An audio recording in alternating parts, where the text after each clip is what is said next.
So I had debated whether or not I was going to jump on the bandwagon and do this, but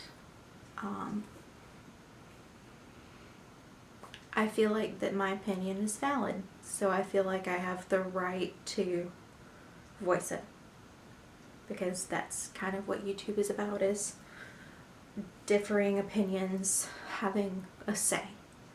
And in that right, I completely support the fact that Nicole Arbor has the right to say whatever the fuck she wants to say. She has free speech. She has the right to do whatever she wants. She has the right to say whatever she wants. But she also has the right to deal with the consequences of saying whatever she says. Now, she's dealing with positive and negative consequences right now, because everyone has made it this big deal and it's blown up out of proportion, and she's turned her channel off and claimed that YouTube turned it off, when nobody actually believes that, because she's just making it a bigger deal at this point. She just turned all her videos private, and then she turned her channel back on. Anyway, she's benefiting from this. She may be getting a lot of heat, but at the same time, she's also getting a lot of publicity. So she is 100% definitely benefiting from this. So she's getting repercussions that are good and that are bad from all of this. But I've seen a lot of people put things a lot more eloquently than I'll probably ever be able to. I've watched Loey's video, I watched Grace's video, I watched Megatonja's video, I watched Learn to Be Fearless video, and the first time that I watched one of these, I guess, was Loey's, and I hadn't seen the video yet. I didn't see it until this morning when somebody re-uploaded it to another channel, and I saw it and watched it because it wasn't on her channel, so I wasn't supporting her. Because I refused to go and watch it while it was on her channel and it could make her money. But, so to start with, I was really just going off what other people were saying about how she called fat people, that they smell like sausages, and that, you know, just put the fork down, and that there's no reason for it, and that she's helping them, and all this kind of bullshit. And I thought, that's all pretty distasteful. But then I actually saw the video. I've seen some Nicole Arbor videos before, and usually she is kind of, you know, picking fun at people, riding that line between, like, this is almost not okay, and this is still kind of funny. But a lot of the people that she picks fun at are her people. Like hot blondes with fake boobs.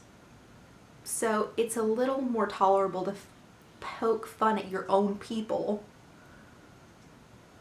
than to poke fun at someone that you know nothing about. I'm fat. I don't make any qualms about it. I'm a size 16. I've been up to a size 22. I've been down to a size 4. When I was in high school, I was a 4'6". I weighed somewhere between 100 and 125 pounds, and I'm 5'7", so I was literally underweight most of high school. I was a dancer. It wasn't until I went to college and my gallbladder quit working, and my body completely started processing food differently. When you lose your gallbladder, your body starts, like, it stops processing any fats, whether they're good or bad fats. And it just, to start with, it just lets them all completely pass through your system. Then one of two things happens. Either you lose a lot of weight, because it continues to do that, or your starvation thing kicks in, and it causes you to gain weight very rapidly. That's what happened to me. I was so lucky. I gained 50 pounds in a few months. Not very long at all. And I got really depressed about it. And I was still really sick even after they got it out. And I had so many issues, and I had problems at school because I was so sick that I couldn't go to class. And then all my teachers lost all their faith in me. And then just a whole bunch of bullshit happened. And I got really depressed. And anyone who's ever been through depression can tell you that it becomes then even harder to get out of bed because you're depressed. So not only are you physically sick, but now you're mentally sick, and it's taking a physical toll on your body, and now you can't get up at all. And then when you can get up, you hate yourself. So it became this endless cycle of just hate myself, hate the way I look, gain weight. Because my body was already turning against itself, and then my mind started turning against itself, which in turn still made me gain weight. So the more I hated myself for gaining weight, the more weight I gained. Because that's how it all works. And for someone who's never been through a serious health problem, or who's never been through depression or something like that, they look at it from the outside and go, well, why didn't you just eat less? Or why didn't you just eat better? Because honestly, at that point, it didn't matter what I ate. I put on weight. It didn't matter.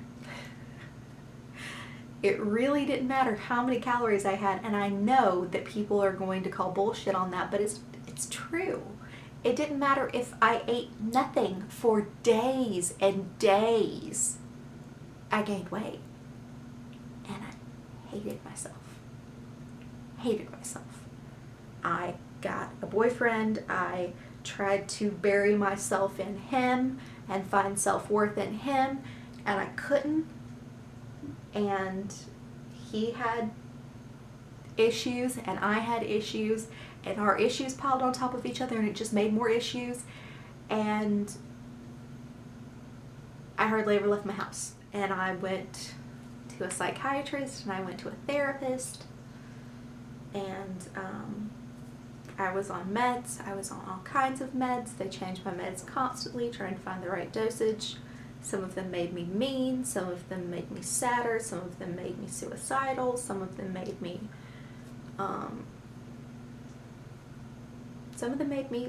feel a little bit better for a little while. But they always inevitably came back to the same point, which was that I just felt ugly. I've said for years that I feel like my body, that I'm wearing this fat suit that I just want to rip off of myself. That I look at myself in the mirror and I see 18-year-old me who looked like a Barbie, who was beautiful, and she was model-esque, and she had D-cup boobs and a nice ass, and wore a size 4 pants, and was just absolutely gorgeous. Then I would look at myself in the mirror and be like, look at all of this. Look at all of this on me that I hate. And it made me hate my body, and it made me hate myself, and it made me hate my heart, and it made me hate my mind, and it made me hate every last inch of me. And every single person who said every little nagging thing that some of them thought they were helping, like Nicole Arbour, made me hate myself more. And the internet only exacerbated the problem. And I have tried for years to really lose weight, and I will say unabashedly that I am a size 16.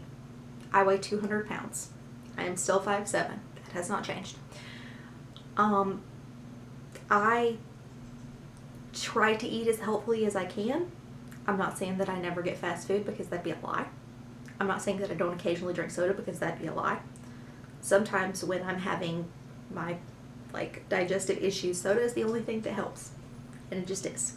And I've tried and I'm still trying to find other alternatives to that, or better alternatives than sugar soda or aspartame soda, because that is not better. No matter what anyone says, Nicole Arbor sucking on her Diet Coke is not healthier than someone who drinks a Coke with sugar in it, and her shoving a cheeseburger down her mouth is not healthier than half the people I know who are vegetarian or vegan, who are clinically overweight or obese despite the fact of that.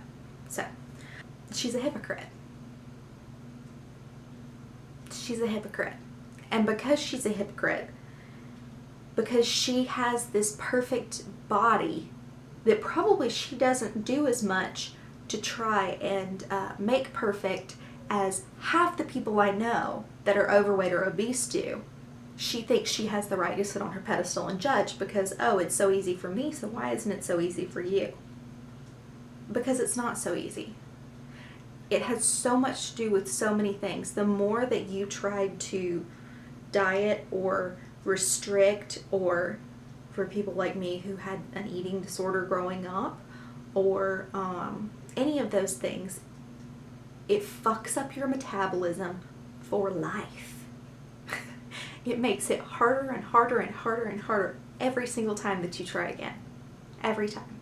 So if you were born and you never had a diet and you never had serious health problems and you never had any mental health issues, God bless you. I'm glad. I'm really happy for you. But wake up and realize that the rest of the world, that's not true. Because it's not. There are people that struggle every single fucking day. And there are people who are addicted to food, because let me tell you, food is an addiction. Food is a coping mechanism and food is an addiction. And unlike most addictions, where if you're addicted to drugs or alcohol or something, you can go to rehab, you can get better, and then you can avoid it for the rest of your life. When you're addicted to food, you need it to survive. You can't avoid it. You can't avoid it. You can't spend the rest of your life avoiding food, because then you would die. So it's not like any other addiction where you can then just never have that substance again. You have to deal with food. You have to deal with it in some way or another. You have to figure out how to deal with it in ways that keep you alive, but also manage your addiction. And that is so difficult. That is so fucking difficult.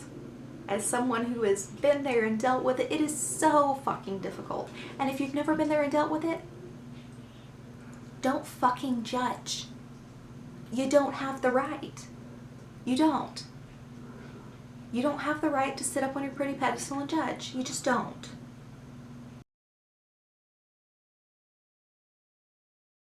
Ran out of camera battery. Hi, Racy.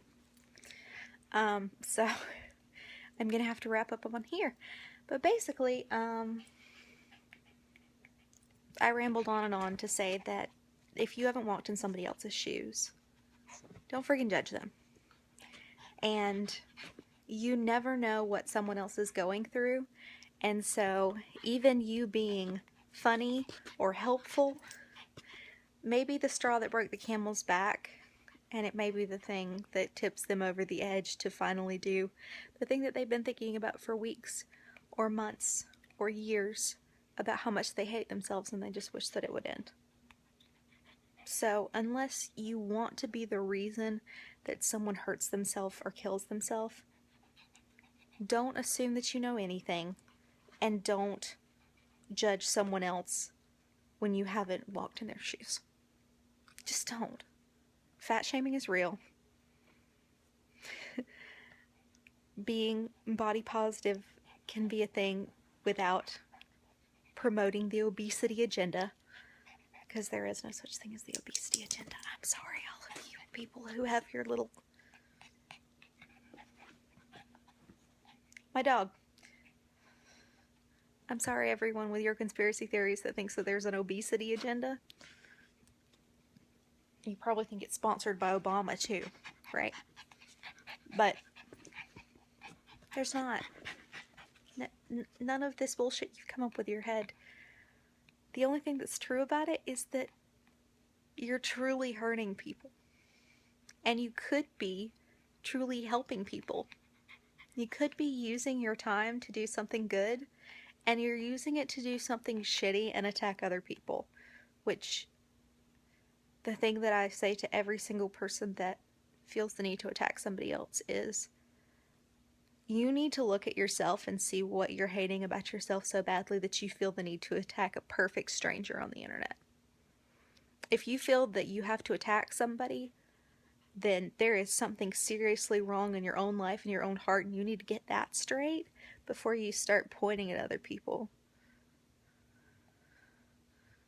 There's a Bible verse about it, which, whether or not you're religious, it's pretty applicable to all life, which is, before you point out the splinter in someone else's eye, take the plank out of your own. So if you're being a dick to other people on the internet and insulting them and telling them all the things that are wrong with them, that means that you really aren't working out the problems of what's actually wrong with you. So why don't we spend a lot more time trying to encourage and uplift everybody, and a lot less time trying to say that fat shaming isn't real, and then going and fat shaming someone, and trying to say that body positivity is bullshit. Because if it doesn't affect you, then it doesn't affect you. And all of you people saying that someone else's obesity affects you, it doesn't. It doesn't. Their life does not affect you. Go live your own life. Worry about your own life. Worry about your own bullshit.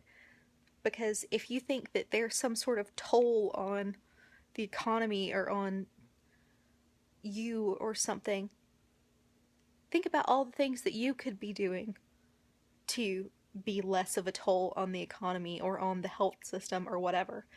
I'm sure that there's something that you could fix in yourself. So instead of going around and pointing your fingers at everybody and telling them, no, you're terrible people, bless you, why don't you just figure out what are the things that you need to do for yourself to fix? Let's just be better people.